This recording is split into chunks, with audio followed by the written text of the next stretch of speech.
শুক্রবারের পর শনিবার আবারও একটি বাড়িতে গিয়ে শুনানিতে হাজির দেগঙ্গার বিডিও ফাহিম আলম।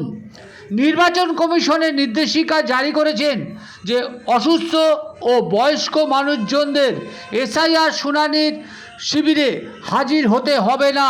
কমিশনের অধীনে থাকা আধিকারিকের কাছে পরিবারের পক্ষ থেকে লিখিত আবেদন জানালে তারাই চলে যাবেন তাদের বাড়িতে। শনিবার দিন এমন এক নজিরবিহীন ছবি আবারও দেখা গেল দেগঙ্গায়।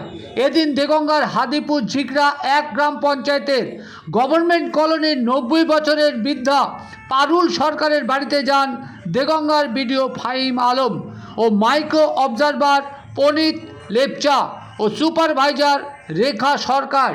এমনই নজিরবিহীন ছবি দেখা গেল দেগঙ্গায়। বিডিও জানিয়েছেন, যারা আবেদন করবে, যাদের বাড়িতে দুস্থ বয়স্ক মানুষ আছে, তাদের এসআইআর শিবিরে হাজির হতে হবে না, নিজেই যাবেন সেই শুনানিতে। তারই ছবি দেখা গেল শনিবার দিন। শুক্রবার দেগঙ্গার বিডিও গিয়েছিলেন দেগঙ্গার হাদিপুর ঝিগড়া বাসাবাটি গ্রামে।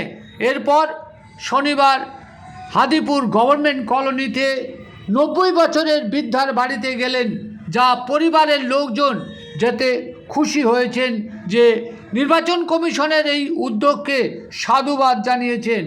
যেখানে শুনানি কেন্দ্র নিয়ে চরম বিশৃঙ্খলার অভিযোগ উঠছিল এই বয়স্ক মানুষদের নিয়ে, সেখানে এই ধরনের প্রশাসনিক উদ্যোগকে সকলেই সাধুবাদ জানিয়েছেন।